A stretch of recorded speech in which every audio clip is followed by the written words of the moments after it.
Buenas tardes, nosotros somos el equipo 5, mi nombre es Cindy Francela Gudiño Barreras, soy alumna de la Universidad Autónoma de Sinaloa y a continuación vamos a presentarles lo que es el tema de diencéfalo. Para comenzar, nosotros necesitamos comprender las principales divisiones del sistema nervioso central. En la imagen que vamos a observar a continuación, que fue tomada del libro Snell, podemos observar que de orden ascendente a descendente, en la primera imagen tenemos el prosencéfalo, que este va a comprender lo que es el cerebro propiamente dicho y lo vamos a dividir en dos: telencéfalo, que son los hemisferios cerebrales o la corteza, y el cerebro medio, que es el diencéfalo. Seguido de este tenemos mesencéfalo, que va a tener lo que es el acueducto mesencefálico, que es un estrechamiento por donde pasa el líquido cerebroespinal o cefalorraquídeo. Seguido de este tenemos el rombencéfalo, que va a tener el cerebelo, el puente y la médula oblongada. Pues más abajo vamos a tener lo que es la médula espinal. Solo vamos a recordar nada más para entrar en contexto con el tema de la ubicación del diencéfalo. Pues, ¿qué es el diencéfalo? En la siguiente imagen pues ya podemos observar más claro lo que acabamos de mencionar. Lo que observamos en rojo pues va a ser el telencéfalo, que son los hemisferios cerebrales o la corteza, y lo que vamos a observar en verde pues sería el diencéfalo, que este a su vez lo vamos a dividir en 4: tálamo, epitálamo, subtálamo e hipotálamo. Y vamos a empezar comprendiendo sus límites. Es más fácil poder identificar las estructuras que corresponden al diencéfalo en un corte medio sagital para poder observarlos mejor. Para las divisiones del diencéfalo, como habíamos mencionado, es tálamo, epitálamo, subtálamo e hipotálamo. Y vamos a empezar mencionando lo que sería tálamo. ¿Qué es este? Es una masa ovoide de sustancia gris que va a estar localizada vamos a tener dos tálamos, van a estar localizados a cada lado del tercer ventrículo. Es un área de gran importancia funcional debido a que sirve como estación de intercambio de la mayoría de los sistemas sensoriales, a excepción del olfatorio. En caso de que se llegaría a dar una lesión en esta área, se daría pérdida de la función cerebral. La parte anterior del tálamo forma el límite posterior del foramen interventricular, y en la parte posterior del tálamo se expande para formar el pulvinar. En la parte medial tenemos lo que es la adherencia intertalámica, que se va a encargar de unir los dos tálamos. Lateralmente el tálamo va a estar separado del núcleo lenticular por una banda de sustancia blanca, que es la cápsula interna. El tálamo es una estación de relevo celular muy importante. Lo podemos asociar como que ahí se da la integración de la información y se va a pasar a otras áreas de la corteza y otras áreas subcorticales. También desempeña un papel muy importante en la integración de la información visceral y somática. Pues esto se va a dividir en núcleos talámicos y mi compañera Fátima los explicará más adelante para comprender mejor este tema y la función de cada uno de los núcleos. En la superficie inferior del diencéfalo, que vamos a mostrar una imagen a continuación, va a estar conformado por las estructuras hipotalámicas y otras estructuras, como el quiasma óptico, que es lo que podemos observar en amarillo, el tracto óptico de los dos lados, el infundíbulo, el tuber cinereum y los cuerpos memulares, que son importantes porque participan en la memoria y la emoción. El diencéfalo anteriormente va a estar limitado hasta el foramen interventricular y posteriormente hasta el acueducto mesencefálico. La superficie superior del diencéfalo va a estar oculta o conformada por lo que sería el fornix, y la verdadera pared superior va a ser el techo y como límite superior vamos a tener lo que es el plexo coroideo y la tela coroidea. Como ya sabemos, el plexo coroideo se encarga de producir el líquido cefalorraquídeo. La superficie lateral del diencéfalo va a estar conformada por lo que es la cápsula interna de sustancia blanca, que está conformada por fibras que van a conectar con la corteza y con otras partes de la médula espinal. Es importante resaltar que como el diencéfalo va a tener dos mitades simétricas divididas por el tercer ventrículo, este también va a tener una superficie medial, que va a ser la pared lateral del tercer ventrículo. En su parte media vamos a tener el tálamo y en su parte inferior el hipotálamo. A su vez, esto va a estar dividido por un surco hipotalámico. Mi nombre es Fátima Rosario Gutiérrez Aviña. A continuación les hablaré acerca de las subdivisiones del tálamo, los núcleos talámicos y los núcleos intralaminares. El tálamo, en su superficie superior, se encuentra cubierto por una delgada capa de sustancia blanca, la capa zonal. En su superficie lateral, por la capa medular externa. Su sustancia gris se encuentra dividida por la lámina medular interna, la cual en su superficie anterior-superior tiene forma de Y, que entre sus brazos podemos encontrar a la porción anterior del tálamo y a cada lado del tallo la porción medial y lateral. Núcleos talámicos, porción anterior. Aquí podemos encontrar a los núcleos anteriores, los cuales reciben al tracto mamilotalámico procedente de los núcleos mamilares.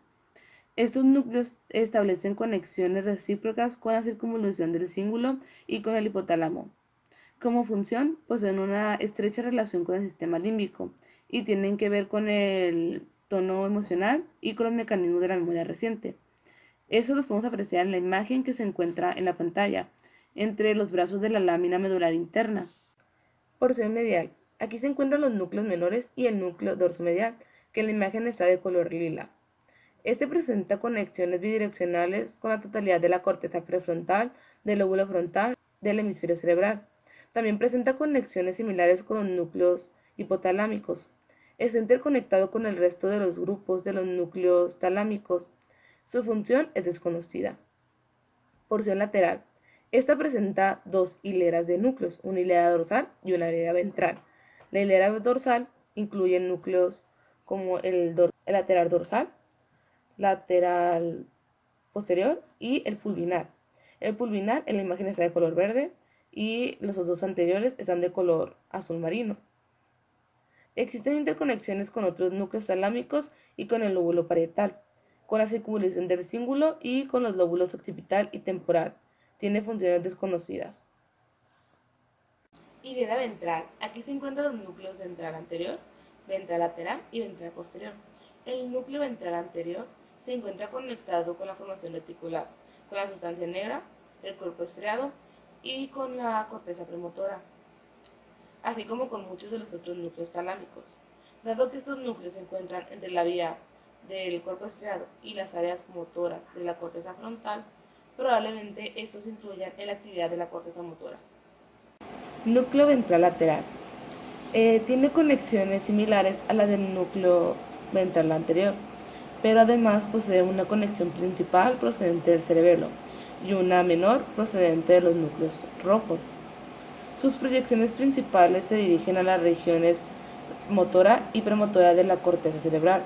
Este núcleo talámico probablemente influya en la actividad de la corteza motora. Núcleo ventral posterior. Este núcleo se subdivide en el núcleo ventral posteromedial y en el núcleo ventral posterolateral. El núcleo posteromedial recibe las vías ascendentes trigeminal y gustativas, mientras que el núcleo ventral posterolateral recibe importantes tratos ascendentes sensitivos, los leminiscos medial y espinal. Las proyecciones talamocorticales procedentes de estos importantes núcleos se dirigen a través de la extremidad inferior de la cápsula interna y de la corona radiada hasta las áreas sensitivas somáticas primarias de la corteza cerebral a nivel de la circunvolución postcentral, áreas 2, 3 y 1 de Brodmann. Otros núcleos talámicos son los núcleos de la línea media, núcleo reticular, los cuerpos geniculados medial y el cuerpo geniculado lateral. Los núcleos de la línea media consisten en un grupo de células nerviosas adyacentes al tercer ventrículo y en las conexiones intertalámicas. Residen fibras aferentes procedentes de la formación reticular. Se desconoce su función precisa. Núcleo reticular. Es una fina capa de células nerviosas ubicadas entre la lámina medular externa y el brazo posterior de la cápsula interna. Las fibras aferentes convergen en este núcleo procedentes de la corteza cerebral y de la formación reticular, y su flujo nervioso se dirige principalmente al resto de los núcleos talámicos. La función de este núcleo no se comprende por completo, pero puede ser relacionada con los mecanismos mediante el cual la corteza cerebral regula la actividad talámica. Cuerpo geniculado medial. Forma parte de la vía auditiva y es una protuberancia de la superficie posterior del tálamo, por debajo del pulvinar. Las fibras aferentes del cuerpo geniculado medial forman el brazo inferior y proceden del colículo inferior. Reciben información auditiva de ambos oídos, pero predomina la del oído opuesto. Las fibras aferentes abandonan el cuerpo geniculado medial para formar las radiaciones auditivas, que pasan a la corteza auditiva de la circunvolución temporal superior. Cuerpo geniculado lateral. Forma parte de la vía visual y es un engrosamiento de la superficie inferior del pulvinar del tálamo. Está formado por 6 capas de células nerviosas y corresponde al término de la inmensa mayoría de las fibras del tracto óptico. Las fibras aferentes abandonan el cuerpo geniculado lateral para formar las radiaciones visuales, que se dirigen a la corteza visual del lóbulo occipital. Tiene como función recibir la información visual procedente del campo opuesto de visión. Núcleos intralaminares. Son pequeñas colecciones de células nerviosas en el interior de la lámina medular interna. Estos reciben fibras aferentes procedentes de la formación reticular, así como de los fascículos espinotalámico y trigeminotalámico. Emiten fibras eferentes hacia todos los núcleos reticulares, los cuales a su vez se proyectan en la corteza cerebral, además de emitir fibras para el cuerpo estriado. Se cree que estos núcleos influyen en los niveles de conciencia y en el estado de alerta de las personas. Su cauterización mejora el dolor intenso provocado por el cáncer terminal. El epitálamo va a estar constituido por el núcleo avenular y la glándula pineal. El núcleo avenular va a ser un grupo pequeño de neuronas que va a estar localizado en la superficie posterior del tálamo, y la función de este está relacionado con la integración de las vías aferentes, olfatorias, somáticas y viscerales. También se va a encargar de formar la comisura avenular. La glándula pineal o cuerpo pineal es una importante estructura que va a estar unida al diencéfalo por el tallo pineal. En la parte superior del tallo va a tener la comisura avenular y en la parte inferior la comisura posterior. Antes se decía que esta estructura no tenía importancia. Sin embargo, gracias a las aportaciones y descubrimientos de la ciencia, ahora sabemos que es muy importante y va a funcionar con los ciclos circadianos y va a formar un importante papel en la reproducción. En esta glándula hay 2 tipos de células, las células de la neuroglia y los pinealocitos. Las secreciones de los pinealocitos van a viajar por el líquido cerebroespinal y su principal función es inhibir a otras hormonas. Y como ya habíamos mencionado, va a funcionar con los ciclos circadianos. Esta va a ser más activa cuando no hay luz y menos activa cuando hay más luz. Y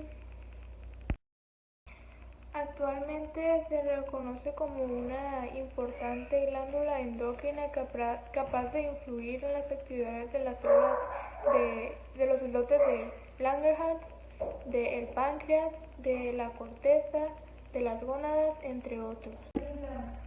Dentro de la glándula pineal se va a encontrar grandes cantidades de melatonina y enzimas para la producción de esta. Estos van a viajar con el líquido cerebroespinal y sus concentraciones van a ser más elevadas cuando no hay luz que cuando hay. Lesiones del tálamo, dolor talámico.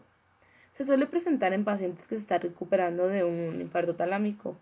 Se trata de un dolor generalmente intratable, intenso, incapacitante y constante que se presenta en el lado opuesto del cuerpo. Se suele desencadenar por un toque o por el frío. Su origen es central, es decir, que se origina en una parte de la corteza cerebral. Este padecimiento puede ser que es resistente a los fármacos analgésicos.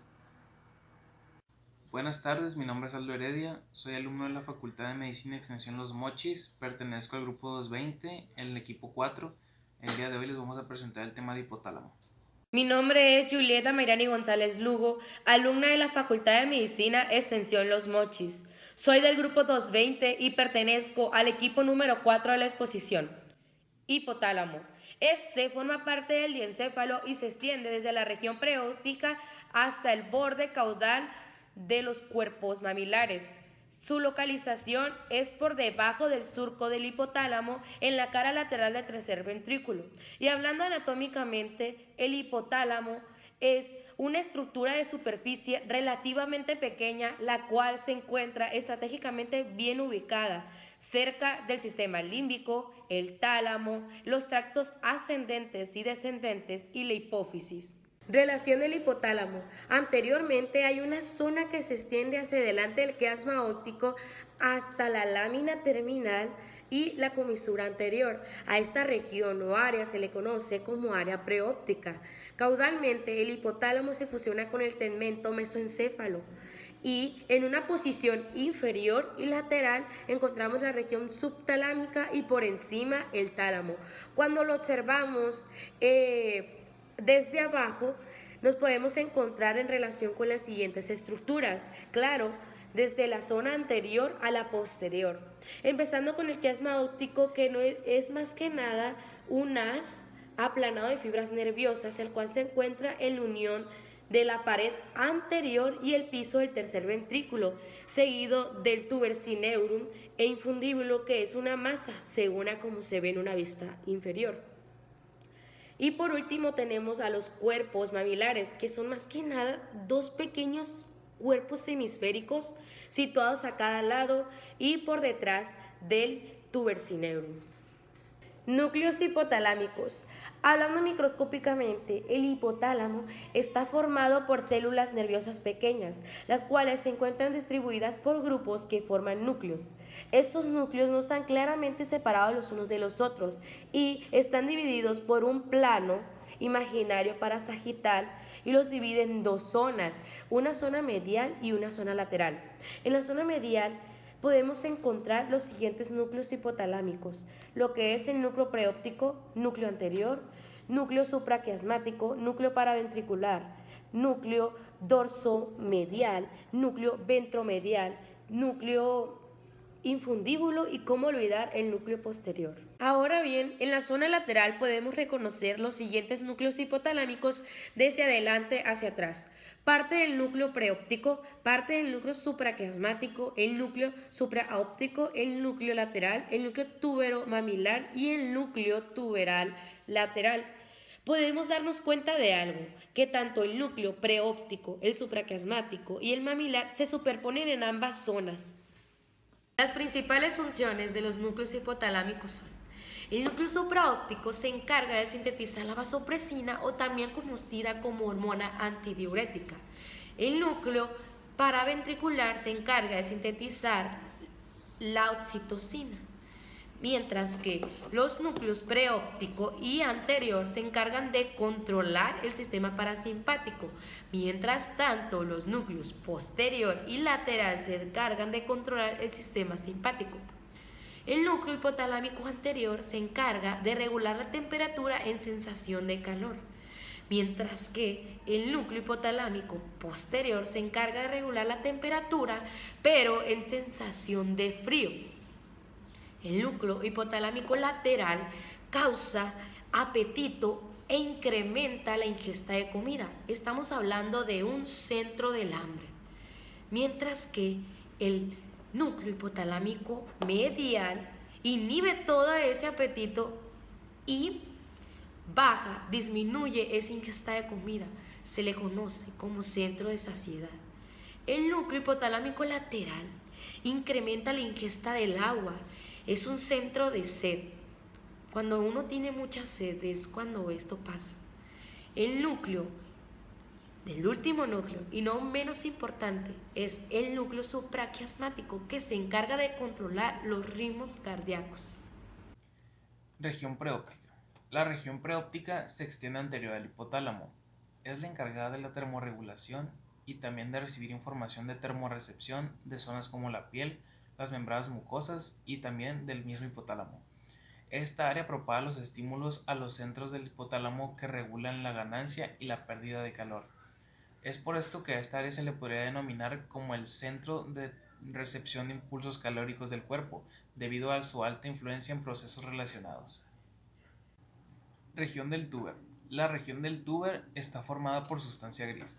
Su localización es en el piso del tercer ventrículo entre los cuerpos mamilares y el quiasma óptico. Está unido a la hipófisis a través de la estructura llamada infundíbulo. Este es encargado de liberar histamina que ayuda al control del ritmo cardíaco.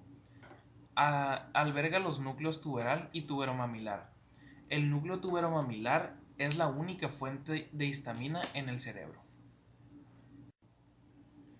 Región mamilar. La región mamilar, también llamada cuerpos mamilares o tubérculos mamilares, son dos esferoides grises. Se localizan al final de los arcos anteriores del trígono en la base del cerebro. Esta área forma parte del sistema límbico y algunas de sus funciones son la recepción de impulsos nerviosos, al igual que el reenvío de estos impulsos nerviosos. Vías de comunicación del hipotálamo. Como bien sabemos, el hipotálamo recibe información del resto del cuerpo a través de diferentes partes, como bien puede ser las conexiones nerviosas, las cuales van a ser explicadas más adelante, el torrente sanguíneo y el líquido cefalorraquídeo. Fibras nerviosas aferentes del hipotálamo. El hipotálamo se encuentra en el centro del sistema límbico y este recibe numerosas fibras aferentes procedentes de las vísceras, de la membrana mucoso-olfatoria, de la corteza cerebral y del sistema límbico. Estas conexiones son demasiado numerosas y complejas. Número 1. Aferencia somática y visceral. La sensibilidad general somática y la sensación gustativa y visceral alcanzan el hipotálamo a través de las ramas colaterales de las fibras aferentes lemniscales y el tracto solitario, así como la formación reticular. Número 2. La aferencia visual abandona el quiasma óptico y pasan al núcleo supraquiasmático. Número 3. La olfacción tiene un trayecto a través del áspero cefálico medial. Número 4. Las aferencias auditivas. Estas no han sido identificadas aún, pero deben de existir, puesto que los estímulos auditivos pueden influir en las actividades hipotalámicas. Número 5. Fibras cortihipotalámicas. Estas surgen en el lóbulo frontal y la corteza cerebral y pasan directamente al hipotálamo. Número 6. Fibras hipocampo hipotalámicas. Estas pasan a través del hipocampo y del formis con los cuerpos mamilares. Número 7. Fibras amidohipotalámicas. Estas pasan desde un complejo amidopalatino al hipotalámico a través de diversas estrías terminales. Ahora bien, 7. Fibras tálamo-hipotalámicas. Estas surgen en los núcleos dorsomedial y en la línea media del tálamo. 9. Por última, pero no menos importante, fibras tegmentales. Estas surgen en el mesoencéfalo. Funciones nerviosas deferentes del hipotálamo, las cuales son muy numerosas y complejas. Las principales son: número 1. Fibras descendentes hacia el tallo cerebral y la médula espinal, las cuales influyen en las neuronas periféricas del sistema autónomo. Número 2.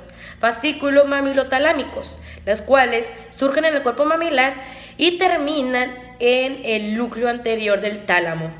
Número 3. Fascículo mamilotegmental. Este surge en el cuerpo mamilar y termina en la formación de las células reticulares. Número 4. Estas son todas las múltiples vías para el sistema límbico. Conexiones con la hipófisis. Como bien sabemos, el hipotálamo está conectado con la hipófisis mediante dos vías.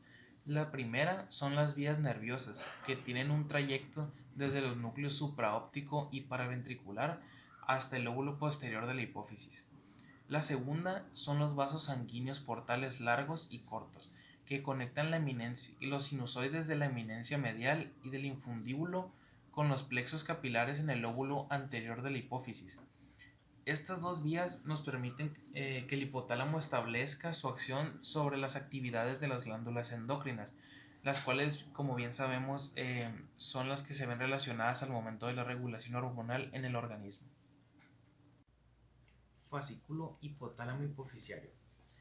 Este fascículo nos habla principalmente de dos hormonas, llamadas vasopresina y oxitocina, las cuales son generadas principalmente en los núcleos supraópticos y paraventricular.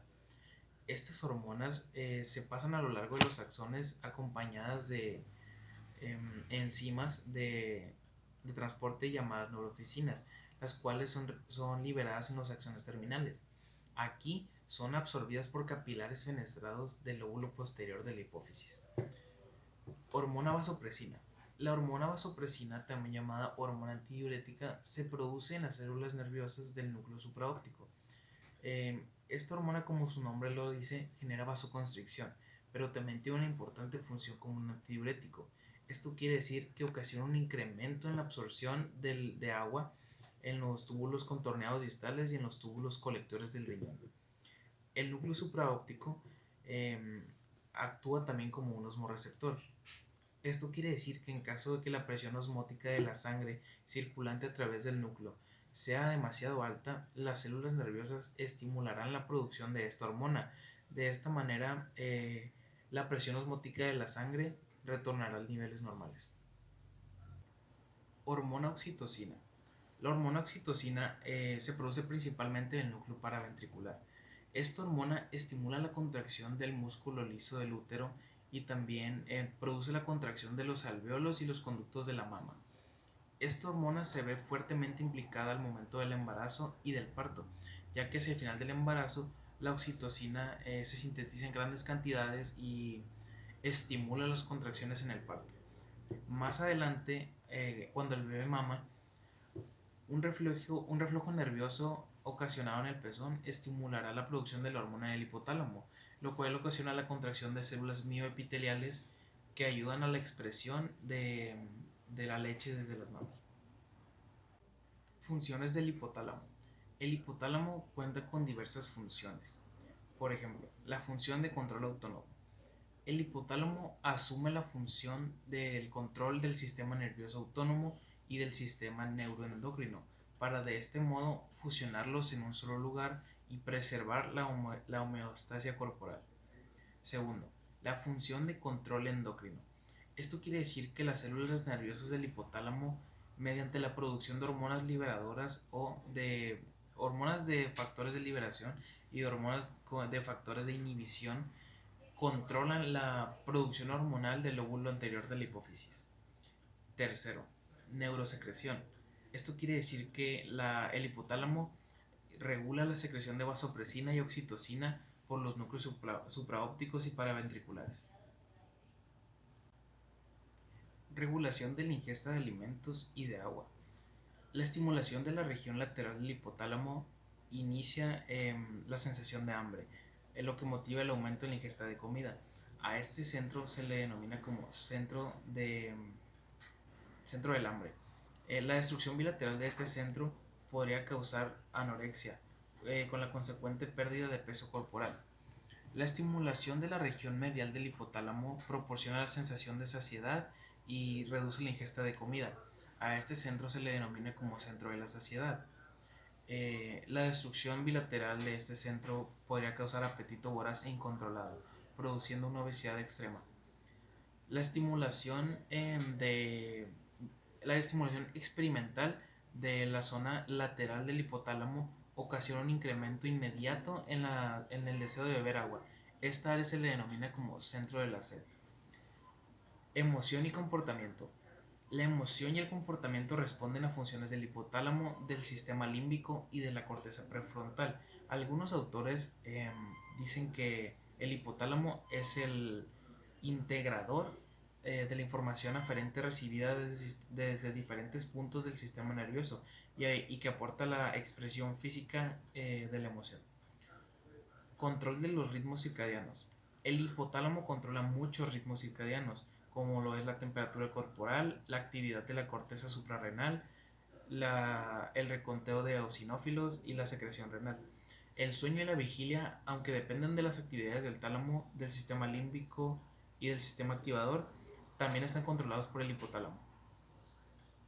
Aunque es pequeño el hipotálamo, no debe de interpretarse como una estructura de poca importancia. Es el centro director del cerebro del mantenimiento interno del cuerpo. Esto quiere decir que es muy importante. Y déjenme decirles que son pocos, muy pocos, los tejidos de los organismos que no se libran de su influencia. Con base a esto, hoy les hablaremos de dos alteraciones ocasionadas por lesiones hipotalámicas. Sí, dos alteraciones clínicas asociadas con las lesiones hipotalámicas. Empezando con la hipertermia e hipotermia. Hipertermia puede ser ocasionada por una lesión en el hipotálamo, causada por un traumatismo cefálico o por medio de una intervención quirúrgica en la región hipotalámica.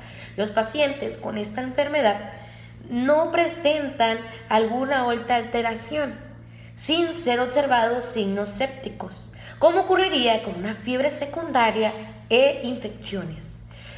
Otra lesión hipotalámica puede ocasionar hipotermia. Si sabemos que es hipotermia cuando es más bajo de lo normal e hipertermia es cuando es más alto de lo normal. Yo les hablaré sobre la otra alteración clínica, las cuales van a ser las alteraciones del sueño. Como bien mencionó mi compañera, el hipotálamo no se salva de también poder ser afectado tanto por traumatismos como por intervenciones quirúrgicas mal realizadas. Las alteraciones del sueño se tratan principalmente que en pacientes que sufren con alguna lesión hipotalámica se presentan periodos cortos de sueño durante las horas diurnas o bien insomnio. Esto quiere decir que el periodo o lapso en el cual una persona se encuentra durmiendo sea más corto de lo normal.